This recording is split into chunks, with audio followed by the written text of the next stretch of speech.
Go on. There's nobody out front. Check the safe. Cheers. It's been fooled with. Gene Autry was the singing cowboy America trusted.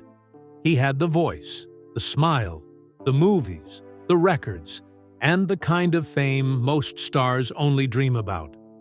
On screen, he looked honest, calm, and larger than life.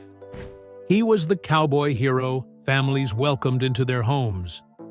But away from the spotlight, his life was not as clean as the image suggested. There were 2 marriages, no children, quiet rumors, private heartbreak, and questions that followed him long after the cameras stopped rolling. Then there was Gail Davis, the Western actress tied to one of the most talked-about chapters of his private story. Join us as we uncover Gene Autry's rise, his complicated love life, and the private whispers behind the cowboy image. The singing cowboy with a secret shadow. Gene Autry looked like the kind of man America could trust.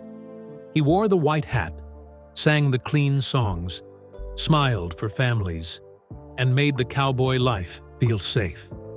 But his real story began far away from that shiny image. Orvin Grover Autry was born on September 29, 1907, near Tioga in Grayson County, Texas. He came from a poor farm family, not from comfort or fame.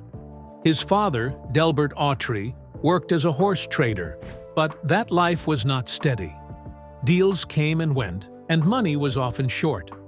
His mother, Elnora Osment, was sick for much of her life, so the home had worry inside it from the start.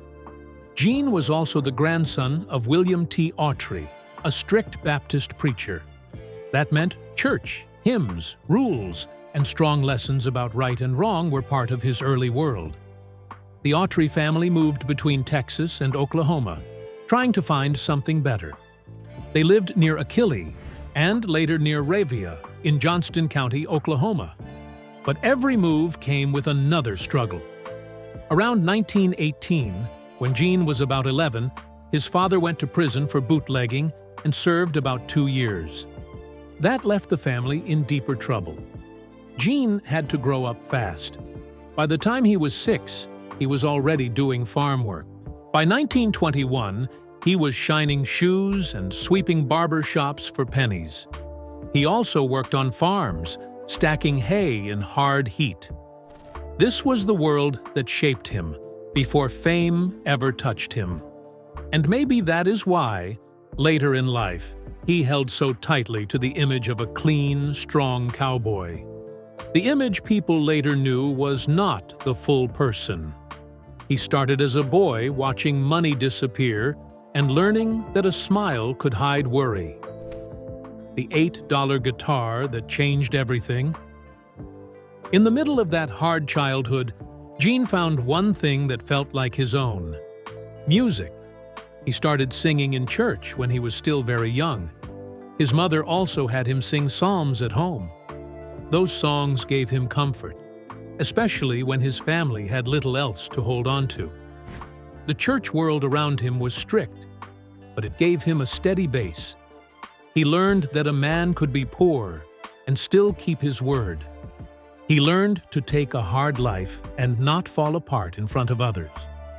Then came the guitar. In 1919, when Gene was about 12, he saved exactly $8 from hay work on Uncle Cal's farm. He was earning about 5 cents for each bale. Some days, he worked through around 100 bales in the heat. For his family, $8 was not small money. It could have helped with food or basic needs, but Gene saved it anyway and ordered a guitar from the Sears Roebuck catalog. That choice changed the whole direction of his life. He began playing at a cafe in Tioga and at school events. By his mid-teens, he could earn about $1 a night in tips. That may not sound like much now, but for Gene, it proved something. His voice and guitar could bring money into his hands. He mixed hymns, popular songs, and anything people wanted to hear. Later in Ravia, He played in drugstores and night spots. He listened to the radio and picked up sounds from other singers, including the yodeling style made famous by Jimmie Rodgers. Music slowly became more than escape. It became the first real door out. The guitar gave him control. On a farm, he was just another working boy. With music, people stopped and listened. For the first time, attention came from something he chose. The night Will Rogers heard Gene sing. In 1925, Gene left the family ranch with only a high school education. He became a telegraph operator for the St. Louis-San Francisco Railway in Chelsea, Oklahoma. He earned around $35 a month. It was honest work, but the night shifts could feel endless. To pass the lonely hours, Gene would strum his guitar and sing softly. Sometimes he yodeled to stay awake. That habit could get him in trouble, and later stories say it even got him fired. But it also led to the moment that pushed him towards something bigger.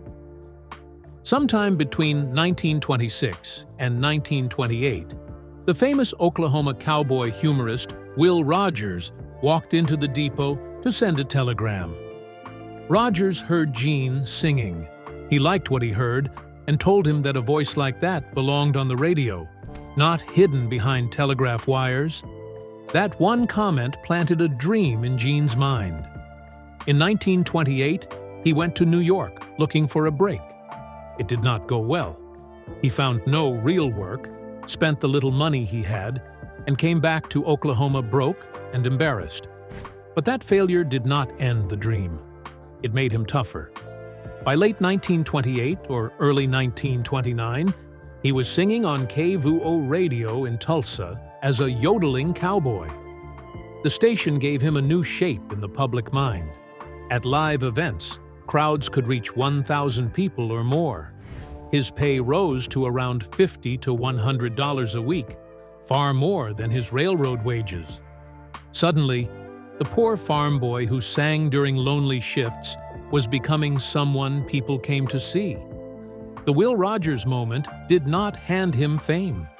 It only gave him permission to imagine that his voice could carry him somewhere else. The song that made America. Listen. Gene's first trip to New York had failed, but he did not stay beaten. In the autumn of 1928, he auditioned for the Victor Talking Machine Company. Nathaniel Shilkret, the director of light music for Victor, later explained that Gene was not rejected because of his voice. Victor had already signed 2 similar singers. Still, Shilkret gave Gene advice. He told him to sing on radio, gain experience, and come back later. That advice turned out to be useful. On October 9, 1929, Gene recorded in New York with Jimmy Long. Their tracks included My Dreaming of You and My Alabama Home. This happened only weeks before the stock market crash of October 29, 1929. The whole country was about to be thrown into fear and poverty, but Gene kept moving. In 1929, he signed with Columbia Records. He also worked in Chicago on the WLSAM radio show National Barn Dance, where he met singer-songwriter Smiley Burnette. In those early years, his music was not always the sweet cowboy sound people remember today. He recorded hillbilly-style songs, blues-flavored songs, and even a labor song called The Death of Mother Jones. Some songs touched on bootlegging, corrupt police, and rough nightlife. Then came the record that changed everything. In 1931, Gene and Jimmy Long recorded That Silver-Haired Daddy of Mine. The song carried family, regret, hardship, and longing. During the Great Depression, people felt every word. It sold around 500,000 copies early on, then grew even bigger through re-releases and films. Gene was no longer just a radio act. He was becoming a national star. People liked the sound because it felt close to home. Gene sounded like someone who understood tired families and hard times. And just as his career started to rise, his personal life changed too. Ina May knew the man before the myth. As Gene's career rose, his personal life changed too. In early 1932, while traveling for work, he visited Jimmy Long in Springfield, Missouri. There he met Jimmy's niece, Ina May Spivey, a 21-year-old aspiring music teacher from Duncan, Oklahoma. Gene was about 24. He fell for her quickly and said he was going to marry her. After a short courtship, they eloped on April 1st, 1932, in St. Louis. Because it was April Fool's Day, some people thought the news was a joke, but the marriage was real. Ina became more important to Gene's story than many fans knew. She encouraged him to move toward Hollywood in 1934. That advice came at the perfect time, because Gene's career was about to move from records and radio into movies. Years later, she encouraged him to record Rudolph the Red-Nosed Reindeer in 1949, even though Gene was unsure about it. That choice became one of the biggest music decisions of his life. Gene's Christmas songs later became part of every holiday season. They included Santa Claus is Comin' to Town, Frosty the Snowman, Up on the Housetop, and Here Comes Santa Claus. He wrote Here Comes Santa Claus after serving as Grand Marshal of the 1946 Santa Claus Lane Parade. When people kept calling out, "Here comes Santa Claus!" He recorded it in 1947, and it became an instant classic. But while Ina helped shape parts of his career, their marriage also had a quiet emptiness. They had no children, and as the years passed, another woman's name began to appear in the shadows of Gene's private life. Ina was quiet in the story, but she stood at key turns. She saw the man before the myth was fully built, and soon, that myth would move from radio and records to the movie screen. The cowboy who took over the movie screen. With Ina encouraging his move toward Hollywood, Gene's movie life began in 1934, when producer Nat Levine discovered him and Smiley Burnette. They made their film debut for Mascot Pictures in Old Santa Fe as part of a singing cowboy quartet. Soon after, Gene was given a starring role in the 1935 serial The Phantom Empire. Then Mascot became part of Republic Pictures, and Gene went on to make 44 films there up to 1940. Most were low-budget westerns, but audiences loved them. Gene usually played a version of himself. He rode his horse Champion, sang in each film, and had Smiley Burnette as his regular sidekick. Other studios noticed fast. They began trying to create their own singing cowboys because Gene's formula worked so well. By 1940, he was Republic's biggest star.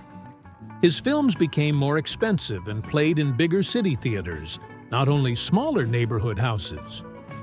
From 1936 into the 1950s, Gene kept showing up in polls of top money-making Western stars. For years, he held first place, and later he was second only to Roy Rogers. He also appeared in top money-making star polls for all films from 1940 to 1942. That was a huge sign of how popular he had become. Between 1934 and 1953, Gene appeared in 93 motion pictures. He became one of the most important figures in country music, too, because his films carried Western music to a national audience. By then, Gene was more than a movie cowboy. He was becoming a symbol, and symbols are much harder to separate from real life. Those films sold a dream. Gene's screen West had songs, loyal friends, clear rules, and a hero who tried to do right. It was comfort dressed as adventure. When Republic thought Gene was finished. By the late 1930s, Gene was earning about $3,500 per film at Republic Pictures. In 1938, he pushed for better pay and better terms. Republic's studio boss, Herbert J. Yates, refused. After Gene finished the old barn dance, Yates let him walk away and treated him as if his career at the studio was finished. Republic already had another singing cowboy ready. His name was Leonard Sly, a young performer who had appeared in Gene's films with the Sons of the Pioneers. The studio built him into Roy Rogers and used film slots first meant for Gene. For a moment, it looked like Gene could be replaced, but Gene knew how to survive outside one studio's control. He leaned harder into radio, records, and live appearances. In 1940, his Gene Autry Flying a Ranch Rodeo show began. In 1941, at the height of his screen fame, he had rodeo stock based north of Ardmore, Oklahoma, at the Flying a Ranch. The ranch covered 1,200 acres and became headquarters for his traveling rodeo. The nearby town of Berwyn honored him by changing its name to Gene Autry on November 16, 1941. Around 35,000 people attended the ceremony, which was broadcast live from his Melody Ranch radio show. Expectations grew that he might live there for good, especially after his California house burned down. But only weeks later, Pearl Harbor changed everything. Soon, Gene's career would face a very different test, and this time it was not just about money. This showed he was never just a hired face.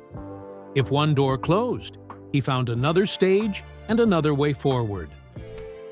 When Gene left Hollywood for war. On July 26, 1942, Gene shocked Hollywood by enlisting in the United States Army Air Corps. He was 35, the maximum draft age. He was not struggling at the time. He was earning about $600,000 a year from movies and radio. But he chose service. Fans even heard him take the oath live during his Melody Ranch broadcast from Luke Field in Arizona. Republic Pictures wanted him to do safer public relations work, but Gene refused. He already had a private pilot certificate and wanted real flight training. His pay dropped to $125 a month. During the war, Republic kept reissuing his old films and kept building Roy Rogers as the new king of the cowboys. Gene became a tech sergeant and later earned his service pilot rating in June 1944. He served as a C-109 transport pilot with the Air Transport Command, flying dangerous routes over the Himalayas between India and China. That route was known as the Hump. After the war, Gene tried to get out of his Republic contract, but the courts sided with the studio. He returned and finished 4 more features. By then, Republic publicized him as the king of the singing cowboys. His public image also grew through radio. From 1940 to 1956, he had the CBS show Gene Autry's Melody Ranch. For young listeners, he created the Cowboy Code. It told cowboys to tell the truth, keep their word, help people in distress, respect women and laws, stay clean in thought and action, and be patriotic. It sounded simple, but Gene's own private life was not simple at all. The Cowboy Code made him feel like a role model, especially to children. But the cleaner that image became, the more complicated his private life would later seem. Behind the white hat, another story was beginning to take shape. Gail Davis was more than just his star. Gail Davis was born Betty Jean Grayson on October 5, 1925. She was born in Little Rock, Arkansas, and raised in McGehee before her family moved back to Little Rock. Her father was a small-town physician, and Gail had been singing and dancing since childhood. Performance was part of her life long before Hollywood noticed her. After graduating from Little Rock High School, she studied at Harcum Junior College for Girls in Bryn Mawr, Pennsylvania. She later completed her education at the University of Texas at Austin. Gail became an actress and singer, but her biggest fame came from playing Annie Oakley in the 1950s television series named after the famous sharpshooter. Gene Autry produced the show, and he called her the perfect Western actress. That line mattered because it showed how strongly he believed in her screen image. Gale was not just another actress passing through his world. She had talent, training, and a natural place in Western entertainment. Her career included more than 31 feature films, but Annie Oakley made her a television name. To the public, her connection to Gene looked professional. He was the powerful cowboy star and producer. She was the actress leading one of his biggest television projects. But in Gene's world, where loyalty, family values, and cowboy honor were part of the brand, even private closeness could start whispers. The affair that cracked the cowboy image. Those whispers grew stronger because later accounts described Gene's relationship with Gail Davis as more than professional. During Gene's long marriage to Ina May, stories claimed he had a sustained affair with Gail. One source described Gene's pursuit of co-star Gail Davis and said it led to an affair of several years, to the chagrin of his wife. That detail made the story harder to separate from his public image. The affair did not seem to damage their careers at the time, but it changed how people looked back at him. He could sing about home, faith, and family, while still living with choices that did not match what fans believed. His drinking also became part of that complicated picture. Showing up drunk reportedly led Wrigley's Gum, the sponsor of his radio show, to pull the plug. Howard Cable later remembered a 1956 show where Gene entered on Champion while singing "Back in the Saddle Again," then suddenly fell off the horse in front of the audience. Mothers complained, and producer Jack Arthur tore into him backstage for what he called disgraceful behavior. Later, Gene reportedly thanked Jack for helping him turn his life around. So the Gail Davis story was not just about one rumored affair. It became part of a bigger question. Who was Gene Autry when the white hat came off? The cowboy who fought to own his name. Gene was not only a singer and actor. He thought like an owner. In 1947, he left Republic for Columbia Pictures, where he had his own production unit. Since Smiley Burnett was working elsewhere at the time, Gene chose Pat Buttram as a new sidekick.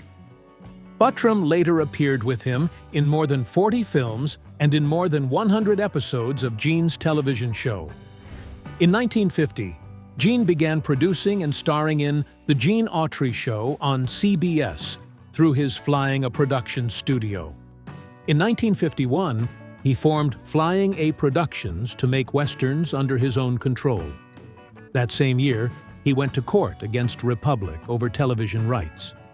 On October 23, 1951, his lawyer Martin Gang made known that Gene would file suit in federal court in Southern California. Gene wanted to stop Republic from selling or licensing 54 of his old films for television without permission.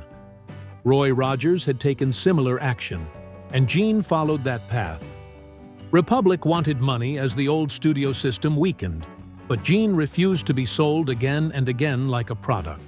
The legal fight dragged on, and by October 1954, the Supreme Court rejected the final pleas. Still, Gene had seen the future clearly.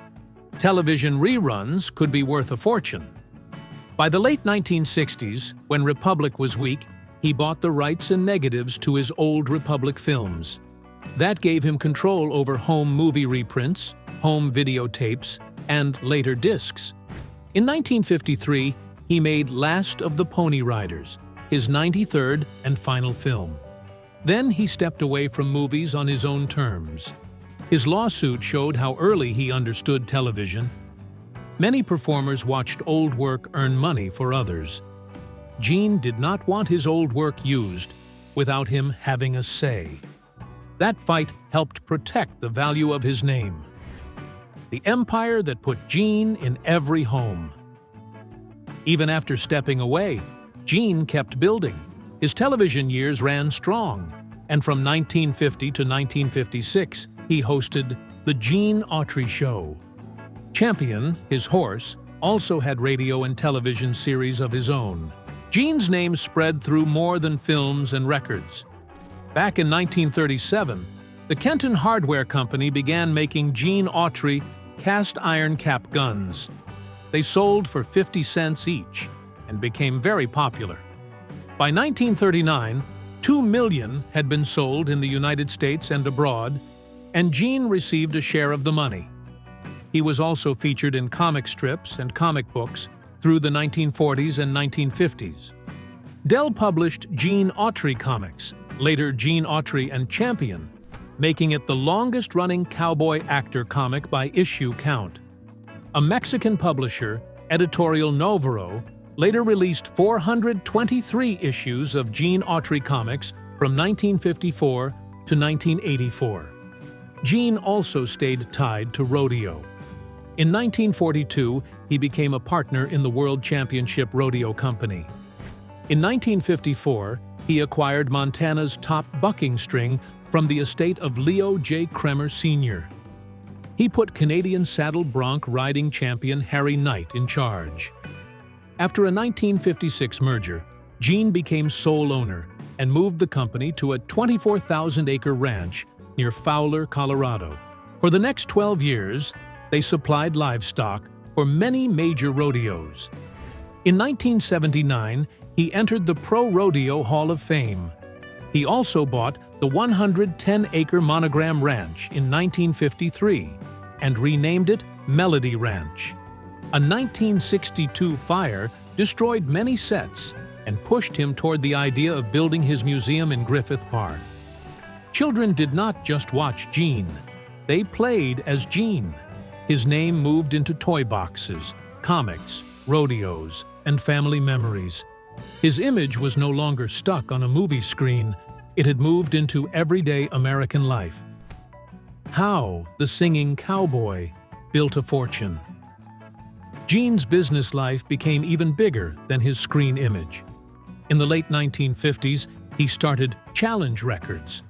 Its biggest hit was Tequila by the Champs in 1958, a song that helped start the rock and roll instrumental craze of that period. Gene sold the label soon after. He also invested in real estate and hotels. By 1964, he owned the Mark Hopkins Hotel in San Francisco, the Hotel Continental in Hollywood, the Sahara Inn near Chicago, and property in Palm Springs. His media holdings grew too. He owned radio stations, including KSFO in San Francisco, KMPC in Los Angeles, KOGO in San Diego, and others in the Golden West network. In 1982, he sold Los Angeles television station KTLA for $245 million. But one of his most famous business moves came through baseball. In 1960, Major League Baseball planned an expansion team in Los Angeles. Gene first wanted radio broadcast rights, but baseball leaders were impressed and pushed him to become the owner instead. The team began as the Los Angeles Angels in 1961, later moved to Anaheim, and became the California Angels. Gene served as vice president of the American League from 1983 until his death. The Angels retired number 26 in his honor because he was seen as the team's 26th man. In 1995, he sold a quarter share of the team to the Walt Disney Company, then a controlling interest the next year. Gene had turned a cowboy image into a huge business empire. By then, the cowboy had become a brand, built through records, hotels, stations, land, baseball, and film rights. But even with all that money and control, one part of his life stayed painfully empty. He had no children to inherit it. The final twist in Gene Autry's private life. Ina May Spivey stayed with Gene for nearly 48 years. She had seen the hard climb, the films, the records, the war years, the television work, the money, the rumors, and the lonely parts of fame. By then, Gene had already stepped away from show business in 1964. After almost 100 films and more than 600 records. He had also been elected to the Country Music Hall of Fame in 1969 and the Nashville Songwriters Hall of Fame in 1970. She died of cancer on May 19, 1980. Gene was 72. Her death broke him in a quiet way. People around him saw a loneliness they had not seen before. He withdrew from society and carried the grief privately. After Ina's death, her share of their property went into charitable planning, helping support Western heritage projects. But Gene's personal life soon took another turn. Just 14 months later, on July 19, 1981, he married Jackie Evelyn Elam at a church in Burbank. Gene was 73. Jackie was 39. The 34-year age gap drew attention and raised eyebrows. Jackie had first met Gene in 1964 at Security Pacific Bank in Palm Springs. She had worked her way up from switchboard operator to vice president by the time she was 32. Their first date was around New Year's Eve, 1979 to 1980. It was Gene's first date in decades, and he was so nervous that he invited her with a +1. Like his first marriage, this marriage produced no children. As the years passed, the honors kept coming. He was inducted into the Hall of Great Western Performers in 1972, received the American Patriots Medal in 1977, the Golden Plate Award in 1983, and entered the Oklahoma Hall of Fame in 1991. He also had something no other star matched: 5 Hollywood Walk of Fame stars for radio, recording, motion pictures, television, and live performance. By the end of his career, he had recorded around 635 songs, made 93 films, appeared in 91 television episodes, and built years of radio success. He had also become a 33rd-degree Scottish Rite Mason, a detail later recorded on his headstone. Gene died on October 2, 1998, at his Studio City home in Los Angeles from lymphoma. He had turned 91 just 3 days earlier. At the time, Forbes ranked him among America's 400 richest people. Yet the detail that lingered was simple. He had no direct family line waiting to inherit everything. Much of his estate flowed into foundations, museums, and long-term projects. Jackie became the main steward of the Autry name and the Autry Foundation. She helped protect and expand the Autry Museum of the American West. But even that legacy brought debate. In 2001, the American Indian movement planned a boycott over a possible Autry Museum and Southwest Museum alliance. The argument showed that Gene's Western image still had power, but it also carried questions. So what do you think matters more in the end? The clean image Gene Autry gave the world, or the complicated private life he left behind? And with no children to carry his name forward, do you think Jackie was the right person to protect Gene Autry's legacy? Or should his story have been handled differently? Share your thoughts in the comments below. And don't forget to hit like, subscribe, and stay tuned for more incredible stories from Hollywood's fascinating history. See you next time.